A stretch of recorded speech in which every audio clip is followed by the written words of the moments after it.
बोलो श्री राम जय सिया राम। बोलो श्री राम जय सिया राम। बोलो श्री राम जय सिया राम। बोलो श्री राम जय सिया राम। बोलो श्री राम जय सिया राम। बोलो श्री राम जय सिया राम। बोलो श्री राम जय सिया राम। बोलिए श्री सीताराम जी महाराज की जय जय हो। बोलिए श्री राधा कृष्ण भगवान की जय हो। बोलिए श्री व्यास जी महाराज की जय हो। बोलिए श्री गीता महारानी की जय जयकार हो। बोलिए श्री सतगुरुदेव भगवान की जय जयकार हो। बोलिए काका गुरु महाराज की जय जयकार हो। बोलिए सब संतन की जय जयकार हो। बोलिए सब भक्तन की जय जयकार हो। बोलिए अपने अपने माता पिता भाई बंधु गुरु भगवान की जय जयकार हो। बोलिए श्री अखंडानंद महाराज जी की जय जयकार हो। बोलिए सुख रामदास जी महाराज की जय जयकार हो। चलते हैं नित्य प्रतिदिन की तरह गीता महारानी के दर्शन करें। 18वें अध्याय के 12वें श्लोक का ये 8वां भाग प्रारंभ होने जा रहा है। गीता महारानी में परम पूज्य सुख रामदास जी महाराज कहते हैं कि क्रियमाण, संचित और प्रारब्ध तीनों कर्मों से मुक्त होने का क्या उपाय है। क्रियमाण कर्म, संचित कर्म, प्रारब्ध कर्म, इन तीनों कर्मों से मुक्ति होने का क्या उपाय है। सुखरामदास जी महाराज कहते हैं कि प्रकृति और पुरुष ये दो हैं। प्रकृति सदा क्रियाशील है, पर पुरुष में कभी परिवर्तन रूप क्रिया नहीं होती। प्रकृति से अपना संबंध मानने वाला प्रकृति स्थित पुरुष ही कर्ता भोक्ता बनता है। जब वह प्रकृति से संबंध विच्छेद कर लेता है, अर्थात अपने स्वरूप में स्थित हो जाता है, तब उस पर कोई भी कर्म लागू नहीं होता। परम पूज्य सुख रामदास जी महाराज कहते हैं कि प्रारब्ध संबंधी अन्य बातें इस प्रकार हैं। प्रथम बात, बोले बोध हो जाने पर भी ज्ञानी का प्रारब्ध रहता है। यह कथन केवल अज्ञानियों को समझाने मात्र के लिए है। कारण कि अनुकूल या प्रतिकूल घटना का घट जाना ही प्रारब्ध है। प्राणी को सुखी या दुखी करना प्रारब्ध का काम नहीं है। ये प्रारब्ध का काम नहीं है कि प्राणी को सुखी या दुखी करे। प्रत्युत अज्ञान का काम है। ये जो प्राणी को सुखी और दुखी करता, ये अज्ञान का काम है, प्रारब्ध का काम कतई नहीं। सुखरामदास जी महाराज कहते हैं कि अज्ञान मिटने पर मनुष्य सुखी दुखी कभी नहीं होता। उसे केवल अनुकूलता प्रतिकूलता का ज्ञान होता है। ज्ञान होना दोषी नहीं है, प्रत्युत सुख और दुख रूप विकार होना दोषी है। इसलिए वास्तव में ज्ञानी का प्रारब्ध नहीं होता। दूसरा, जैसा प्रारब्ध होता है, सुख रामदास जी महाराज कहते हैं, वैसी बुद्धि बन जाती है। हमारा जैसा प्रारब्ध होता, वैसी हमारी बुद्धि बन जाती। जैसे कैसे, बोले एक ही बाजार में एक व्यापारी माल की बिक्री कर देता है और एक व्यापारी माल खरीद लेता है। बाद में जब बाजार भाव तेज हो जाता है, तब बिक्री करने वाले व्यापारी को नुकसान होता है तथा खरीदने वाले व्यापारी को नफ़ा यानी फायदा हो जाता है। और जब बाजार भाव मंदा हो जाता है, तब बिक्री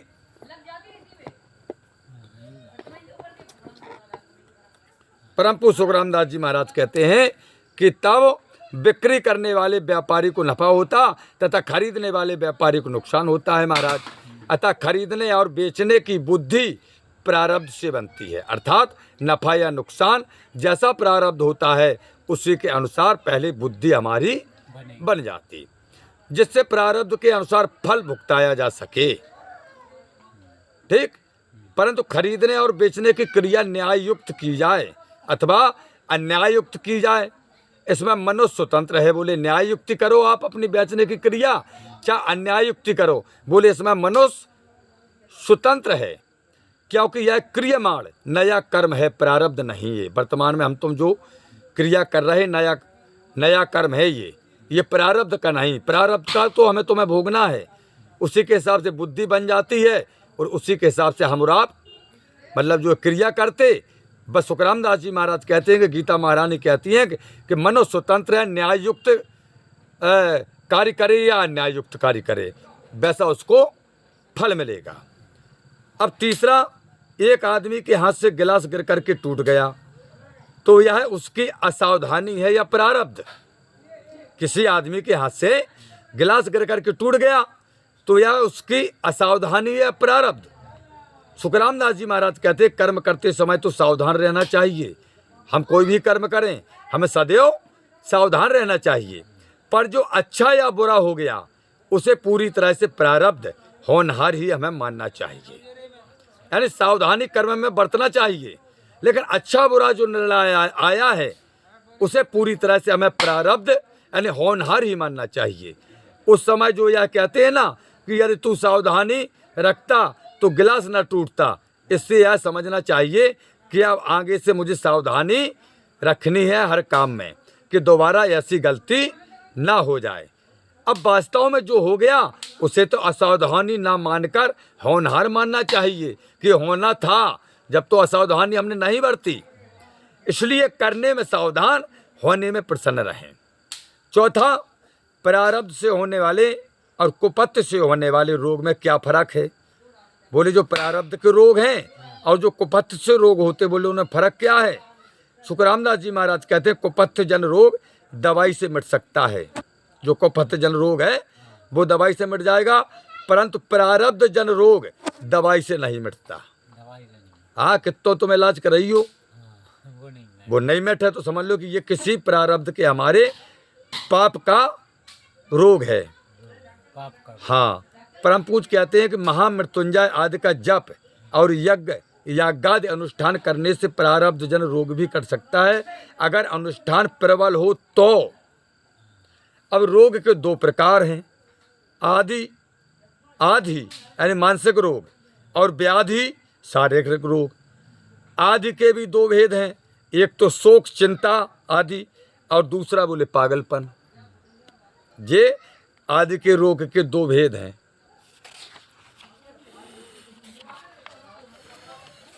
आगे चिंता शोक आदि तो अज्ञान से होते हैं, परम पूज कहते हैं, और पागलपन प्रारब्ध से होता है।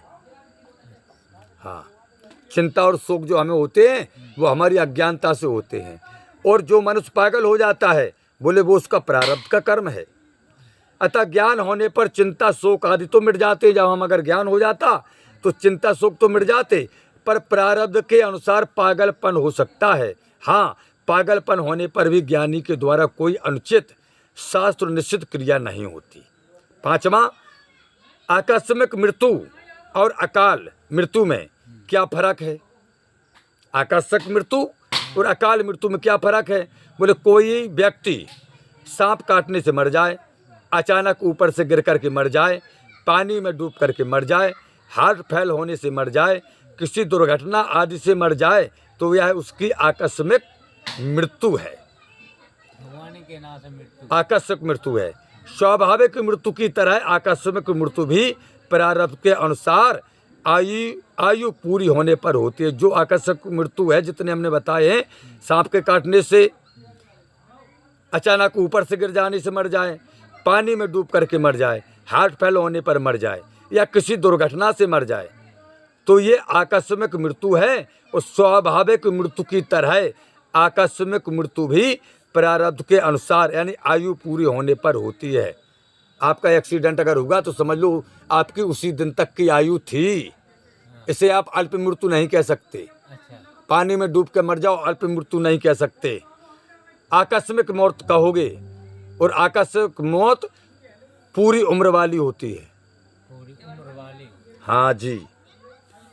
कोई व्यक्ति जान करके आत्महत्या कर ले, अर्थात फांसी लगा करके कुएं में कूद कर फांसी लगा करके मर जाए, कुएं में कूद करके मर जाए, गाड़ी के नीचे आ करके मर जाए, और छत से कूद करके मर जाए, जहर खाकर मर जाए, शरीर में आग लगा कर मर जाए, तो यह उसकी अकाल मृत्यु कहलाती है।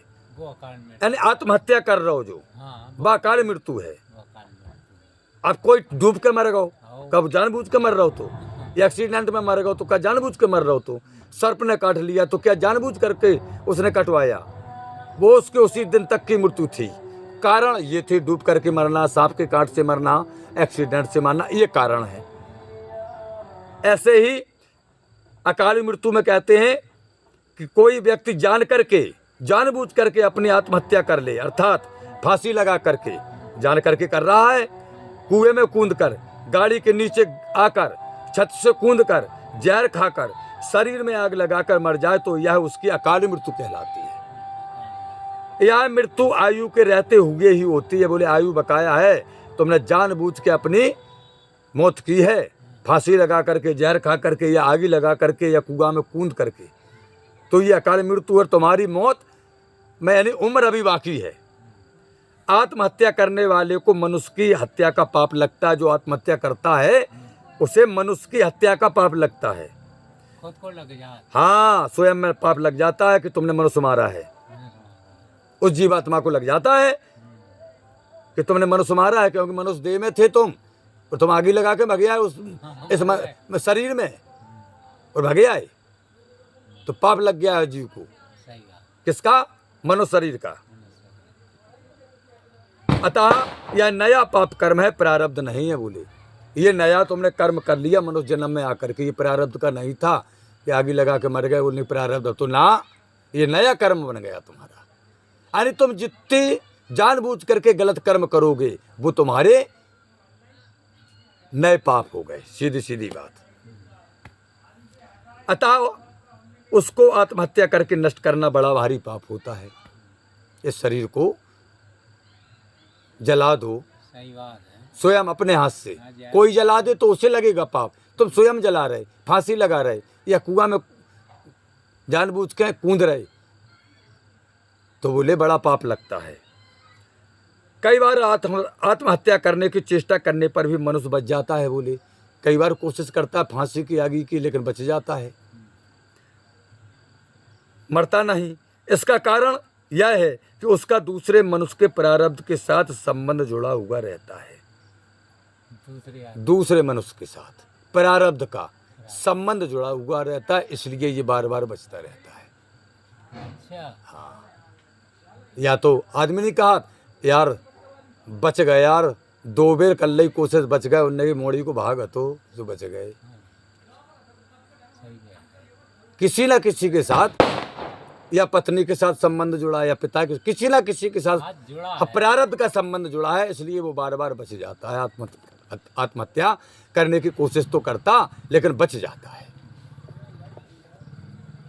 आगे सुखराम दास जी महाराज कहते हैं कि अतः उसके प्रारब्ध के कारण वह बच जाता है। जैसे भविष्य में किसी का पुत्र होने वाला है, मान लो कि भविष्य में किसी को पुत्र होने वाला है और वह आत्महत्या करने का प्रयास करे, तो उस आगे होने वाले लड़के का प्रारब्ध उसको मरने नहीं देगा।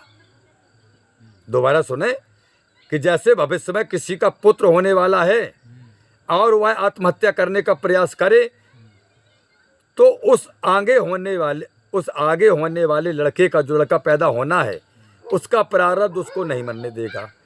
अगर उस व्यक्ति के द्वारा भविष्य में कोई विशेष अच्छा काम होने वाला हो, लोगों का उपकार होने वाला हो, अथवा इसी जन्म में इसी शरीर में प्रारब्ध का कोई उत्कृष्ट भोग, सुख दुख आने वाला हो, तो आत्महत्या का प्रयास करने पर भी वह नहीं मरेगा। बोले अगर प्रारब्ध का कछु कर्म तुम्हारे अच्छे बुरे डरे हैं मिलवे को, तो फिर खूब कोशिश करियो तुम, मरो नहीं। अगर अच्छे दिन डरे हो भोगवे को तो नहीं मर, या बुरे डरे हो तो नहीं मर, हाँ बच जाओ, को ना को आके बचा ले। छठवां, एक आदमी ने दूसरे आदमी को मार दिया, तो यह उसने पिछले जन्म के बैर का बदला लिया। महाराज, किसी ने किसी को मार दिया तो ये समझ लो पिछले जन्म का बैर था, और मरने वाले के पुराने कर्मों का फल पाया उसने। जो मरा उसने अपने पुराने कर्मों का फल पाया। फिर मरने वाले का क्या दोष उसमें? अब फिर मारने वाले का क्या दोष? जब मरने वाले ने अपने पुराने कर्मों का फल पाया तो मारने वाले का क्या दोष? तो मारने वाले का दोष है दंड देना शासक का काम है, सर्वसाधारण का नहीं कि सब जने दंड देते हो। ये शासक का काम है, यहाँ के शासक का और वहाँ परमात्मा के यहाँ परमात्मा का काम है। एक आदमी को 10 बजे फांसी मिलनी है महाराज, एक दूसरे आदमी ने उस फांसी की सज़ा पाने वाले आदमी को जल्लादों के हाथों से छुड़ा लिया और ठीक 10 बजे उसे कत्ल कर दिया। ऐसी हालत में उसे कत्ल करने वाले आदमी को भी फांसी होगी कि यह आज्ञा तो राज ने जल्लादों को दी थी, पर तुम्हें किसने आज्ञा दी थी कि तुमने उसका कत्ल कर दिया? तो मारने वाले को यह याद नहीं कि मैं पूर्व जन्म का बदला ले रहा हूं, फिर भी मारता है, तो यह उसका दोष है। दूसरे को मारने का अधिकार किसी को भी नहीं है महाराज। मरना कोई भी नहीं चाहता, दूसरों को मारना अपने विवेक का अनादर है। दूसरों को मारना अपने विवेक का अनादर है। गीता महारानी कहती है कि मनुष्य मात्र को विवेक शक्ति प्राप्त है और उस विवेक के अनुसार अच्छे या बुरे कार्य करने में वह स्वतंत्र है। अतः विवेक का अनादर करके दूसरों को मारना अथवा मारने की नियत रखना दोष है। यदि पूर्व जन्म का बदला एक दूसरे ऐसे ही चुकाते रहे तो यह श्रृंखला कभी खत्म नहीं होगी। गीता महारानी कहती हैं और मनुष्य कभी मुक्त नहीं हो सकेगा। आगे गीता महारानी कहती हैं कि पिछले जन्म का बदला अन्न जैसे सांप आदि योनियों में लिया जा सकता है। पिछले जन्म का बदला सांप आदि सर्प आदि योनियों में लिया जा सकता है। मनुष्य योनि में बदला लेने के लिए नहीं है। ये मनुष्य योनि जो है ये बदला लेने के लिए नहीं है। हाँ, यह हो सकता है कि पिछले जन्म का हत्यारा व्यक्ति हमें स्वाभाविक ही अच्छा नहीं लगेगा, बुरा लगेगा, परंतु बुरे लगने वाले व्यक्ति से दोष करना या उसे कष्ट देना दोष है, क्योंकि यह नया कर्म है। गीता महारानी कहती हैं कि अगर तुम्हारा किसी जन्म का प्रारब्ध का बैर है तो बोले तुम्हारी उससे जीवन में पटरी नहीं खाएगी, कभी भी रास नहीं बैठेगी। ये प्रमाण है बोले प्रारब्ध के मतलब जो है तुम्हारे उसका जन्म का। हाँ, अगर प्रारब्ध का किसी भी व्यक्ति से तुम्हारा बैर है तो वर्तमान में उससे तुम्हारी पटरी नहीं खाएगी। अब सुखराम दास जी महाराज कहते जैसा प्रारब्ध है उसी के अनुसार उसकी बुद्धि बन गई। जैसा प्रारब्ध है उसी के अनुसार उसकी बुद्धि बन गई। अब दोष किस बात का? हाँ, अब दोष किस बात का? तो बुद्धि में जो द्वेष है, द्वेष बैर भाव उसके बस में हो गया, यह दोष है। बुद्धि में जो द्वेष है उसके बस में हो गया, यह दोष है। उसे चाहिए कि वह उसके बस में ना हो करके विवेक का आदर करे, हर काम विवेक से करे, विवेक का आदर करे, उपयोग करे विवेक का। गीता भी कहती है कि बुद्धि में जो राग दोष रहते हैं, 3 अध्याय का 40वां श्लोक कहता है कि उनके वंश में ना हो। तयोर्न बस माँ गच्छेत। 7वां प्रारब्ध और भगवत कृपा में क्या अंतर है? बोले प्रारब्ध और बोले भगवत कृपा, भगवान की कृपा में क्या अंतर है? बोले इस जीव को जो कुछ मिलता है वह प्रारब्ध के अनुसार मिलता है, पर प्रारब्ध विधान के विधाता स्वयं भगवान हैं। कारण कि कर्म जड़ होने से स्वतंत्र फल नहीं दे सकते। क्यों? बोले कर्म जड़ हैं इसलिए स्वतंत्र फल नहीं दे सकते। वे तो भगवान के विधान से ही फल देते हैं। जैसे एक आदमी किसी के खेत में दिन भर काम करता है तो उसको शाम के समय काम के अनुसार पैसे मिलते हैं, पर मिलते हैं खेत के मालिक से। पैसे तो काम करने से ही मिलते हैं, बिना काम किए पैसे मिलते हैं क्या? पैसे तो काम करने से ही मिलते हैं, परंतु बिना मालिक के पैसा देगा कौन? यदि कोई जंगल में जाकर के दिन भर मेहनत करे तो क्या उसको पैसे मिल जाएंगे? नहीं मिल सकते। उसमें यह देखा जाएगा कि किसके कहने से काम किया और किसकी जिम्मेवारी रही। अगर कोई नौकर काम को बड़ी तत्परता, चतुरता और उत्साह से करता है, पर करता है केवल मालिक की प्रसन्नता के लिए, तो मालिक उसको मजदूरी से अधिक पैसा भी दे देता है। और तत्परता आदि गुणों को देख करके उसको अपने खेत का हिस्सेदार भी बना देता है। ऐसे ही भगवान मनुष्य को उसके कर्मों के अनुसार फल देते हैं। अगर कोई मनुष्य भगवान की आज्ञा के अनुसार उन्हीं की प्रसन्नता के लिए सब कार्य करता है, उसे भगवान दूसरों की अपेक्षा अधिक ही देते हैं। दूसरों की अपेक्षा भगवान उसे अधिक देते हैं। जो भगवान के बताए हुए रास्ते पर जीवन व्यतीत करता है, उसे भगवान दूसरे की अपेक्षा अधिक ही देते हैं। परंतु जो भगवान के सर्वदा समर्पित होकर के सब कार्य करता है, उस भक्त के भगवान भी भक्त बन जाते हैं महाराज। किस भक्त के? जो भगवान के सर्वदा समर्पित होकर के सब कार्य करता है। बोले हम जो भी काम करते हैं, सत्कर्म करेंगे, वो सब काम भगवान को समर्पित है। यानी घर में अभी कोई कार्य करेंगे तो पिता के लिए हैं, तो पिता के लिए, माँ है माँ के लिए, बीवी है बीवी के लिए, बच्चे हैं बच्चों के लिए कर रहे। हमें ये अहंकार नहीं होना चाहिए कि हम कर रहे हैं सो ऐसा हो रहा है। ठीक, सही बात। ये बात है। बस संसार में कोई भी नौकरी को अपना मालिक नहीं बनाता है। संसार में कोई भी नौकर को अपना मालिक नहीं बनाता, परंतु भगवान शरणागत भक्त को अपना मालिक बना लेते हैं। जो भगवान के शरणागत हो जाता है, भगवान कहते तू मेरा मालिक है, तू जिससे कह देगा कि तुम्हारे मोड़ा हो जाएगा, बच्चा हो जाएगा, तो बच्चा हो जाएगा। इसलिए तो कहा है भगवान ने कि मोर बचन चाहे पड़ जाए फीका और संत बचन पत्थर किली का। भगवान पूरी मालिकी सौंप देते हैं फिर जो भगवान के शरणागत हो जाता है। ऐसे प्रभु के चरणों की शरण न होकर जो मनुष्य प्राकृत उत्पत्ति विनाशील पदार्थों के पराधीन रहते हैं, उनकी बुद्धि सर्वदा ही भ्रष्ट हो चुकी है। वे इस बात को समझ ही नहीं सकते कि हमारे सामने प्रत्यक्ष उत्पन्न और नष्ट होने वाले पदार्थ हमें कहाँ तक सहारा दे सकते हैं। वो समझ ही नहीं सकते हैं। जो इस विनाशी संसार की वस्तुओं में मग्न हैं। मेरा तो मेरा, भाई का भी मेरा, पड़ोसी की भी संपत्ति मेरी, यानी हाउ हाउ में पड़े हैं। तो बोले उनके सामने प्रत्यक्ष उत्पन्न और नष्ट होने वाले पदार्थ हमें कहाँ तक सहारा दे सकते हैं। तो ये गीता महारानी के 18वें अध्याय का 12वां श्लोक 8 भाग में समापन हुआ। और आज की कथा अंधेरे में रही है, जैसी गीता महारानी की कृपा है। तो समापन यहीं पर। हे प्रभु आनंद दाता ज्ञान हमको दीजिए, शेर गुसारे दुर्गुणों से दूर हमको कीजिए।